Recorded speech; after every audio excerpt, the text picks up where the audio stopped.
menjadi nasi bunga telang warnanya ungu gitu. Saya mikir bisa dibuat apa lagi ya? Saya coba buat tape ketan, Mbak. Tape ketan? Iya, warna ungu gitu. Tape ketan warna ungu dari bunga telang. Baru denger lagi saya.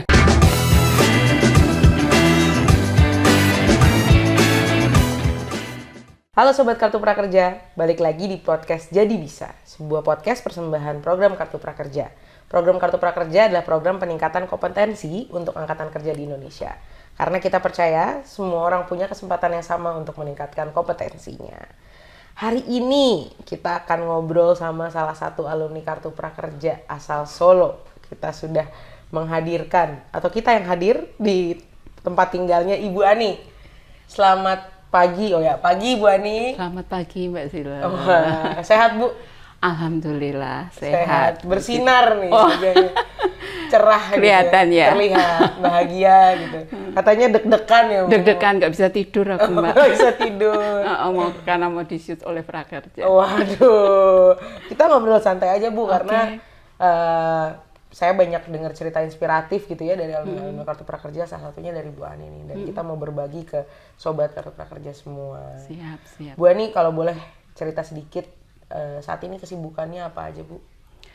Saya lebih banyak berjualan makanan Mbak. Dulu saya bekerja selama 21 tahun, saya menjadi staf administrasi. Kemudian karena lembaganya tutup, jadi kita semua keluar. Sempat ikut notaris juga. Terus habis itu karena usia juga sudah semakin tua, jam kerjanya kalau dari pagi sampai sore juga susah, akhirnya memutuskan untuk merambah dunia kuliner. Iya. Tapi sebelumnya kan tadi Bu Ani bilang sebelumnya menjadi staf administratif. Tapi sebelumnya udah ada ketertarikan dong Bu sama bidang kuliner sebenarnya? Sudah, kebetulan orang tua saya itu semua suka masak. Bapak saya itu kalau masak mie itu paling enak. Kemudian ibu saya itu ahlinya masak timlo. Iya. Jadi waktu SMP itu saya sudah suka jualan Mbak ke teman-teman SMP. Saya buat bolu kukus gitu, saya jual ke teman-teman. Jadi sudah ada bakat dari orang tua. Sudah ada bakat dari orang tua, sudah punya jiwa-jiwa wirausaha sejak SMP ya Bu ya? SMP. Itu bikin sendiri? Bikin sendiri. Diajarin? Kebetulan SMP kan saya nemenin tante, adik dari bapak. Sama tante itu dipenuhin semua. Oven dibelikan, mixer dibelikan, jadi tambah fasilitasnya banyak, semakin seneng buat terusan. Oke, berarti tapi dari SMP udah merambah dunia kuliner sebenarnya. Udah. Jadi bukan sesuatu yang tiba-tiba ya? Enggak. Nah, tapi habis itu kerja? Iya, kerja di sebuah lembaga hukum, LSM Mbak. Saya di administrasi. Nah, tapi selama kerja itu ada sampingan-sampingan jualan juga Bu? Iya, kalau pas ada rapat-rapat gitu buatin snack ya tak buatin gitu. Jadi memang jiwa Bu Ani nih dengan kuliner, apalagi dengan snack-snack mungkin ya, itu udah deket banget ya Bu ya, dari SMP. Jadi emang ada pengaruh dari orang tua ya Bu ya? Ada. Kebetulan Bapak Ibu semua suka masak. Nah tapi setelah itu kerja, kemudian sekarang kan tadi Bu Ani cerita juga sekarang udah fokus nih jualan, ya kan? Apa sih Bu yang memutuskan untuk setelah berhenti kerja, udahlah fokus jualan aja? Kenapa akhirnya setelah 21 tahun bekerja baru kayak saya mau jualan kue aja gitu, atau saya mau jualan aja nih gitu? Awalnya juga berat ya Mbak. Terus kita berpikirnya karena usia saya juga udah 50 lebih, kalau mau ngelamar ke kantor lagi itu kan nggak mesti diterima kan, karena faktor usia pasti. Lalu akhirnya berpikirnya ya yang bisa saya lakukan gitu, yang bisa saya lakukan ya di dunia kuliner gitu. Kebetulan waktu saya kerja itu sempat ikut jadi binaan dinas koperasi Mbak, dan saya sering dapat pelatihan boga. Lah itu menjadi modal saya untuk semakin berani memutuskan dunia kuliner yang saya ambil gitu. Berarti emang itu sejak tahun berapa ya Bu? Berarti? Saya mulai di dunia kuliner itu 2012-an Mbak. 10 tahun deh Bu. Iya, jadi sambil kerja itu sudah dapat pelatihan dari dinas gitu. Tapi itu gimana cara Bu Ani menemukan informasi tuh Bu terkait itu? Awalnya dari teman-teman aja, kemudian kan diberi saran masukkan KTP sama surat permohonan untuk ikut pelatihan begitu. Saya nekat masukkan KTP sama surat permohonan kalau ada pelatihan ikut gitu. Terus dipanggil sama dinas. Jadi saya sudah 4 kali dapat pelatihan boga dari dinas. Gitu. Itu sekitar dari 2012 ya? Sekitar itu sambil bekerja juga? Iya, sambil kerja. Kemudian habis itu berhenti kerja banget nih Bu? Iya, sehingga lebih fokus malah. Oh berarti ini aja yang kita ambil gitu, yang saya ambil. 2016. Tapi ya?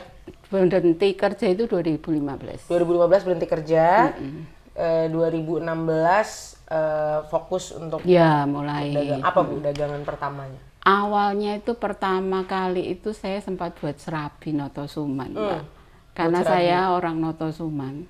Jadi ada resep yang saya punya, sempat jual serabi, dititip-titipkan gitu awalnya. Cuman lama-lama kok ya berat juga ya ketika mulai misalkan sore masih ada sisa gitu kan udah nggak bisa diapa-apain lagi. Terus kalau buat serabi itu kan jam 1 malam sudah harus bangun. Iya, karena pagi sebelum jam 6 kan sudah harus disetor-setorkan. Jadi 5 jam sendiri ya Bu persiapannya? Iya. Dan adonan tuh sudah harus dibuat malam sebelumnya. Jadi harus 7 jam adonan itu baru bisa dimasak. Itu kompornya masih mau saya jual loh, Mbak. Masih suka ada pesanan nggak Bu serabi? Enggak, karena kalau serabi itu agak susah Mbak. Satu adonan itu harus habis. Karena kalau sedikit nggak bisa. Jadi harus jual banyak ya Bu? Itu. Terus akhirnya setelah mengalami kendala di serabi itu, saya akhirnya memutuskan untuk malah membuka lapak gitu di depan pintu perumahan itu. Itu jualan apa Bu? Itu ada yang nitip arem-arem, ada yang nitip lemper, hampir semua titipan, sehingga nggak resiko. Jadi kalau nggak habis kan bisa dikembalikan gitu. Tapi kadang kalau masih utuh gitu juga nggak enak Mbak ngembalikan ya. Istilahnya kita jajan sendiri gitu, kita makan sendiri walaupun cuma satu itu. Sama-sama jualan tuh kan bisa merasakan ya kalau dikembalikan utuh itu kan nggak enak gitu. Udah tadi serabi. Terus waktu SMP jualan bolu, terus habis itu sempat kerja, jualan serabi, jualan jajanan pasar. Terus setelah itu apa nih Bu? Perjalanannya kuliner banget nih Bu? Iya, kuliner banget. Terus ada pandemi kan Mbak. Waktu pandemi itu kebetulan kami keluarga sempat kena Mbak. Jadi 1 bulan dirawat tetangga bener itu. Sampai sampai berlebih lah. Artinya misalkan habis pandemi itu saya jualan gula gitu punya Mbak, gulanya banyak banget, beras banyak. Jadi setiap pagi gitu sudah ada yang ngirim gitu. Itu hampir 1 bulan kami off ya. Habis pandemi itu saya mencoba jualan di online di sekitar perumahan aja karena waktu itu masih pandemi ya. Saya waktu itu jualan dimsum. Tapi ambil dari temen, nggak buat sendiri. Tapi yang dikasih frozen? Frozen. Dia sudah punya izin frozen. Itu lumayan jalan waktu pandemi. Kemudian setelah pandemi kembali jual tenongan lagi. Begitu udah mulai situasi aman, mulai jualan tenongan lagi. Cuman terus lama-lama jadi ekonominya jadi agak susah kan. Orang lebih memilih tidak jajan, tetapi lebih memilih bisa makan. Sehingga jajanan otomatis agak berkurang, Kemudian situasi itu ya nyambung mungkin ya Mbak, nyambung di RT sini punya ide untuk membentuk kelompok tani. Kelompok tani. Iya. Ini menarik ya Bu, maksudnya berarti di wilayah lingkungan tempat tinggal Bu Ani ini sebenarnya satu sama lain tuh saling dukung ya. Iya. Kayak Ibu tadi bilang waktu saya 1 bulan di rumah dikasih dirawat, dikasih ini segala macam. Terus dagangan juga masih jajanan pasar tuh kan juga dari RT RW sekitar sini ya. Terus kemudian ada kelompok tani, iya kan. Nah, apa Bu yang dilakukan sama kelompok tani ini nih Bu? Awalnya kita cuman nanam yang umum-umum aja lah, cabai, terong gitu-gitu. Terus kok susah juga ngerawatnya ketika curah hujan tinggi, nggak jadi gitu. Terus akhirnya kebetulan ada teman saya yang aktif di kelompok tani di Jogja. Terus kita sepakat studi banding lah ke kelompok tani Jogja, Gemah Ripah itu. Lalu kami studi banding ke sana. Karena Gemah Ripah itu kan sudah punya dampingan ya, dia didampingi oleh Universitas Kristen Duta Wacana, juga beberapa universitas lain gitu. Kami studi banding di sana. Di sana itu budidaya bayam Brazil, Mbak. Bayam Brazil. Apa bedanya sama bayam Indonesia, Bu? Bayam Brazil. Iya ya, namanya jauh banget, itu naik pesawat itu. Naik pesawat. Apa Jadi, Bu bedanya spesialnya, Bu? Bayam Brazil itu yang jelas nggak berlendir. Oke. Ya, satu itu. Yang kedua, sistem tanamnya sangat mudah. Jadi daunnya pun jatuh begitu sudah tumbuh. Jadi yang dipanen hanya daunnya, batangnya kita tanam. Lalu panennya itu cukup cepat. 1 bulan itu sudah bisa dipanen dan dia bisa diolah segala macam. Artinya di salad pun bisa. Kalau bayam biasa kan nggak bisa ya Mbak di salad. Kalau bayam Brazil itu bisa dibuat salad. Dibeli olive oil, paprika gitu enak banget. Ini ngobrol sama Bu Ani dari tadi saya jadi lapar nih Bu. Ngomongin makanan. Nanti tak beri mie ayam. Waduh. Ya bayam Brazil ya Bu ya. Bayam Brazil. Oke. Nah, tadi kan kayaknya Bu Ani kan apa ya? Senang sekali belajar gitu Bu ya. Kayak tadi di awal ngomongin dapat pelatihan dari dinas. Betul ya Bu. Terus kelompok tani, terus ada studi banding. Itu kan sebenarnya juga belajar ya Bu ya. Dan gitu Ibu alumni Kartu Prakerja lagi. Iya, termasuk prakerja itu menantang saya itu Mbak. Begitu kenapa ada informasi, coba ikut prakerja gitu. Saya ikut gitu. Dari gelombang 5 Mbak saya daftar. Jadi waktu gelombang 1 itu belum dengar. Kemudian ada anak kakak yang Surabaya itu, "Tante, ada prakerja loh, coba ikut," gitu. Saya ikut. Gelombang 5 saya daftar, nggak lulus Mbak. Aduh, nggak lulus gitu. Terus gelombang 6 buka, ikut lagi. Saya baru lolos di gelombang 8 Mbak. Dari gelombang 8, saldo dari prakerja itu saya belikan kursus di Baking World. Dan semua saya ambil di bakery. Emang lagi-lagi walaupun sudah punya ketertarikan terhadap di dunia kuliner ya Bu ya, tapi masih kurang gitu, pengen belajar. Nah tapi habis itu dari pas belajar dari Baking World itu jualannya apakah kan pastry tadi Bu katanya ya, ambil pastry. Jualannya apakah sesuai dengan yang pelatihannya atau gimana? Iya, setelah dari Baking World itu beberapa saya jual, tapi hanya free open order karena karena hampir semua bahannya premium ya, jadi artinya kelasnya juga beda pasarnya itu. Jadi saya ambil Japanese cheesecake, on bake cook, lalu yang satu itu boba milk tea cake itu. Boba milk tea cake. Itu yang nggak saya kerjakan Mbak, rumit dan ternyata pasarnya juga tidak terlalu menerima. Kalau Japanese cheesecake dengan on bake cook saya jual ketika ada order. Gitu. Tapi itu tuh barengan sama Ibu jualan tenongan. Iya, barengan. sambil terima pesanan. Oke. Jadi itu bareng sama kelompok tani juga Bu? Atau enggak, sebelum kelompok tani. Sebelum kelompok tani ya Bu ya? Sebelum kelompok tani. Kan prakerja itu 2010 ya. 2020 Bu? 2020 ya maaf. 2020 saya juga masih kerja itu. Masih kerja ya Bu?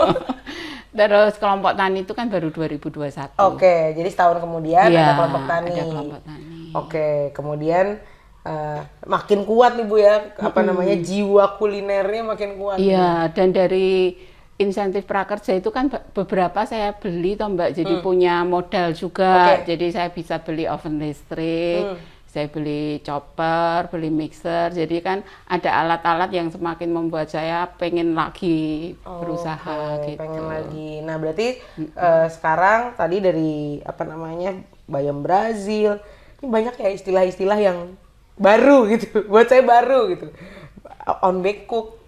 Iya, On onbeko. onbeko. Itu roti lama, Mbak. Saya nggak tahu berarti Bu, saya kurang lama. Waktu itu saya sengaja ambil onbeko karena itu memang roti jadul. Jadi rasanya khas kayu manis. Rasanya khas kayu Iya, manis. kalau di Holland Bagire mahal itu, Mbak. Oke. Tapi bisa PO di Ibu ya kalau Bisa. onbeko. Oke. Sampai Harganya di sekarang- bawah Holland. aduh, ada merek nih. Tapi masih jualan onbeko sampai sekarang? Ya, kalau ada yang order, Mbak. Oke. Banyak ya, banyak istilah-istilah kuliner baru. Oke, tadi udah nih bayam Brazil. Nah, bayam Brazil ini Bu, dipakai buat apa Bu sama Ibu? Awalnya saya belajar dari Gemah Ripah itu mereka hanya buat keripik. Oke. Keripik bayam sama dibuat steak. Mm-mm. Tapi sejak saya ikut banyak kursus dari Baking Wood itu, kadang dapat kursus gratis lagi. Itu kan tidak melulu kursus aja ya, tapi juga pengetahuan-pengetahuan tentang telur yang baik seperti apa, lalu bagaimana mengolah sesuatu menjadi nilai lebih, begitu. Saya jadi lebih tertantang untuk mengolah bayam itu menjadi apa saja lagi, gitu, tidak hanya keripik gitu. Kemudian saya mencoba mengolah mie ayam.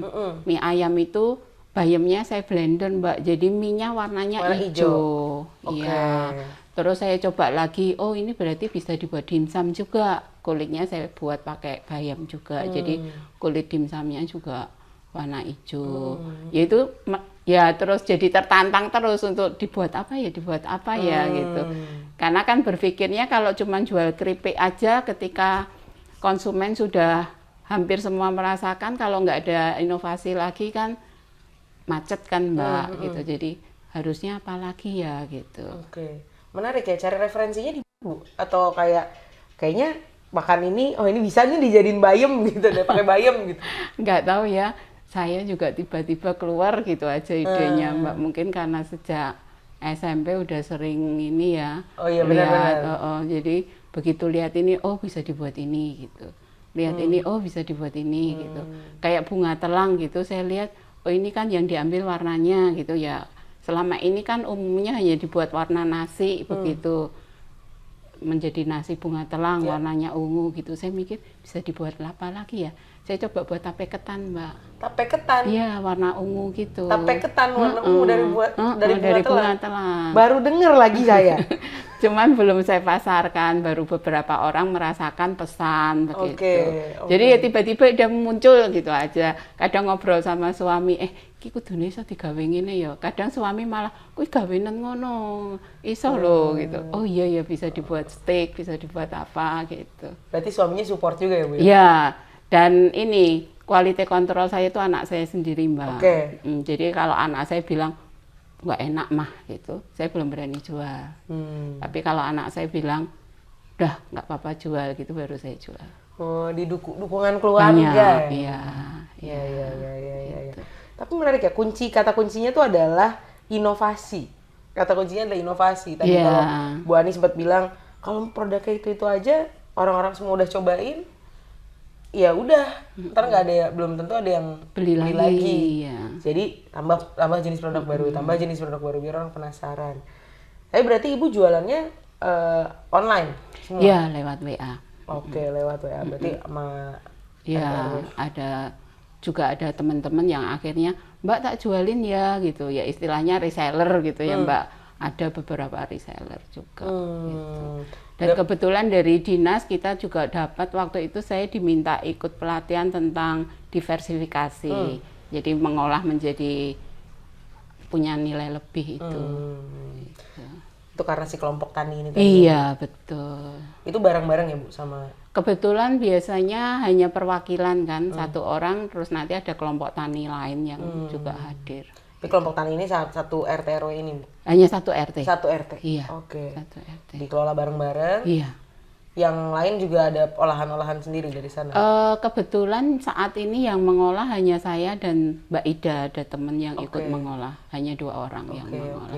Jadi sistemnya, awalnya kita olah bareng-bareng, Mbak, gitu. Jadi misalkan waktu pertama itu kita cuman olah jadi sayur bobor gitu. Sayur bobor tuh, Bu? Sayur bobor itu diberi santan, Mbak, bayamnya. Jadi ada kuahnya gitu, seger gitu. Iya. Kebayang lagi.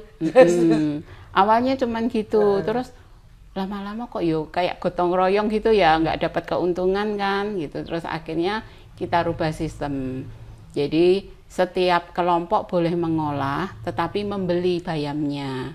Sehingga kelompok tani juga dapat penghasilan, lalu saya yang mengolah, ketika menjual saya juga dapat keuntungan. Oke. Gitu. Jadi dimusyawarahkan ya Bu? Iya. Oke. Jadi ke depannya Bu, kira-kira apa inovasi apa lagi nih yang terpikirkan dari bayam Brazil? Saya masih kagum loh sama bayam Brazil nih. Kemarin sempat membuang pizza mie, Mbak. Iya, membuang ke pasar pizza mie, tapi baru sekali saya coba. Pizza mie. Pakai bayam. Pakai bayam, jadi pizzanya warnanya hijau. Pizzanya warnanya hijau. Semua yang keluar dari sini produknya warnanya hijau. Dan asli warna bayam. Asli warna tanpa bayam. pewarna.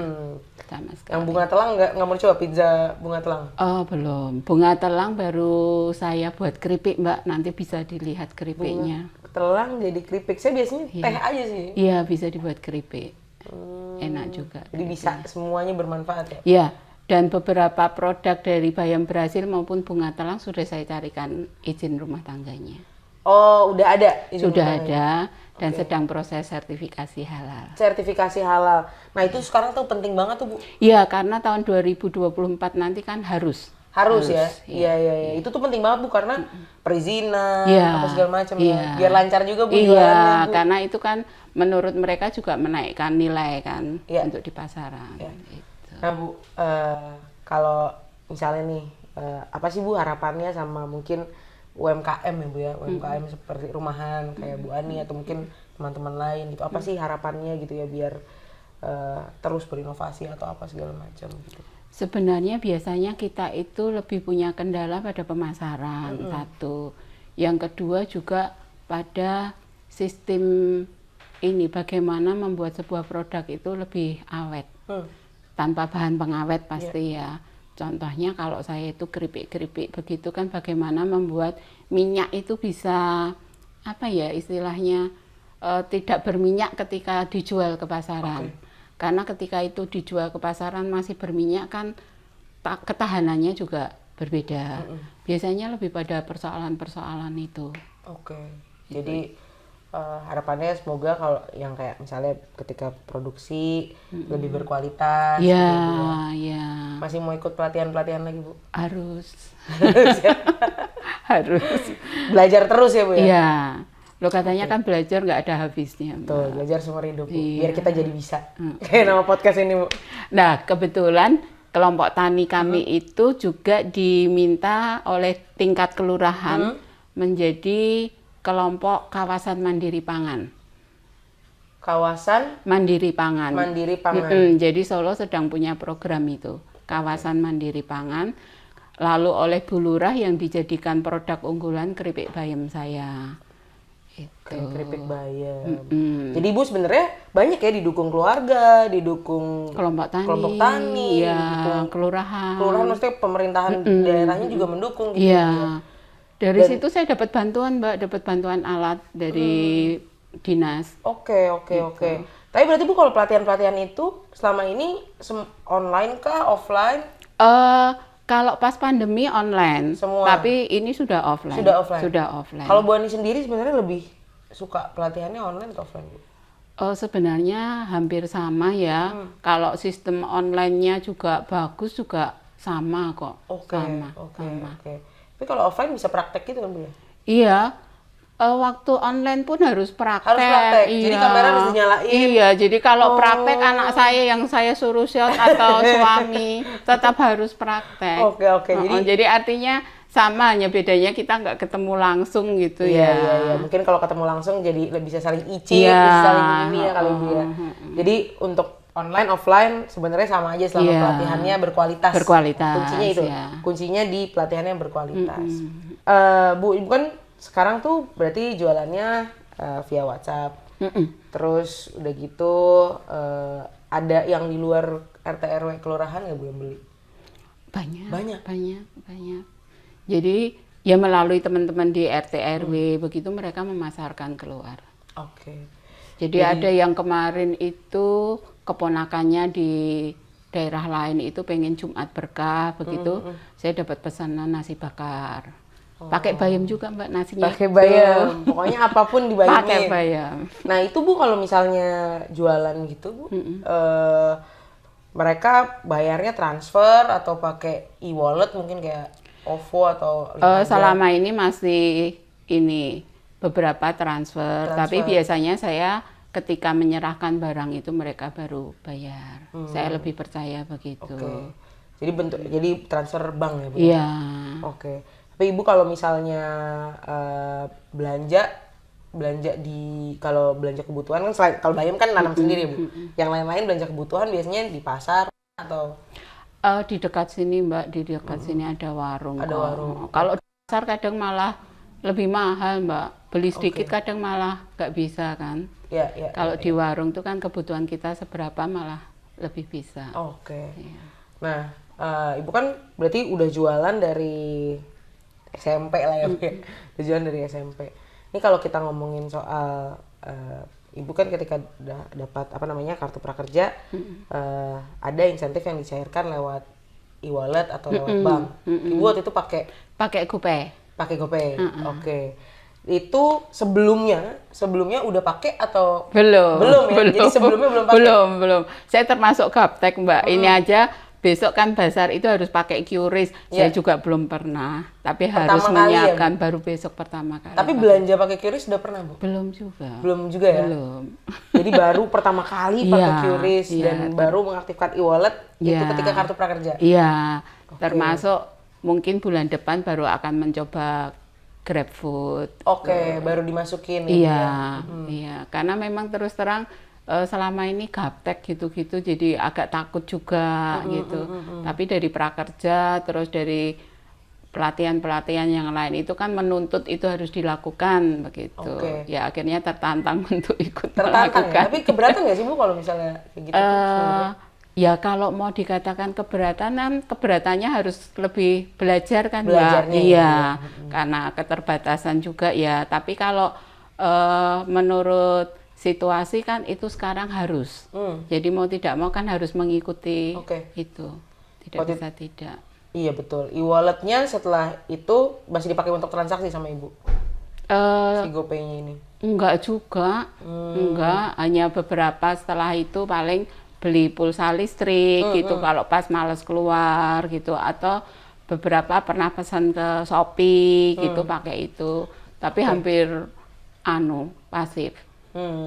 Tapi dipakai ya sesekali. Iya, sesekali aja. Ini lebih karena kebutuhannya buat harus dipelajari dulu ya Bu ya. Iya. Tapi memudahkan Bu, menurut Ibu itu sebenarnya memudahkan nggak sih? Memudahkan sebenarnya, termasuk sekarang harus m-banking segala. Ya belum Mbak saya. Tapi akan ya Bu ya? Ya mencoba ke sana. Ya. Jadi siapa tahu nanti kalau udah masuk ke e-commerce bisa jualan lebih besar lagi. Saya di Jakarta bisa beli juga. Amin. Dikirim ke sana ya. Iya. Oke. Bu semoga dagangannya lancar. Amin. Dan dengan bantuan teknologi, bantuan ya tadi teknologi terutama untuk finansial juga. Kemudian Ibu juga mulai jualan lewat WhatsApp, lewat media sosial dan lain-lain. Semoga lancar terus dan terus berinovasi ya Bu ya. Amin. Boleh Bu kasih mungkin pesan untuk sobat prakerja yang di luar sana kan semangatnya Ibu nih luar biasa Bu. Berkali sebut ya udah tua apa segala macam tapi semangatnya tuh semangat jiwa muda gitu loh Bu. Belajar, berdagang. Nah, siapa tahu Ibu bisa memberikan pesan-pesan nih Bu buat para sobat kartu prakerja di luar sana. Yang jelas satu yang selalu membuat saya semangat itu bahwa hidup itu harus belajar. Itu yang membuat saya selalu punya semangat untuk terus berusaha, tidak hanya berdasarkan karena sudah tua gitu. Tetapi kita memang harus terus belajar kalau kita mau terus maju. Kita memang harus terus belajar untuk kita terus maju dan jadi bisa. Itu aja podcast Jadi Bisa hari ini, sekian. Dan kalau misalnya video ini menarik, podcast ini menarik, boleh langsung di like. Jangan lupa dibagikan sebanyak-banyaknya. Dan kalau misalnya ada ide konten atau misalnya ada pertanyaan-pertanyaan, boleh langsung ditaruh di kolom komentar. Podcast Jadi Bisa juga bisa didengarkan di Spotify, jadi langsung ke Spotify-nya Jadi Bisa. Dadah, sampai ketemu di podcast Jadi Bisa selanjutnya.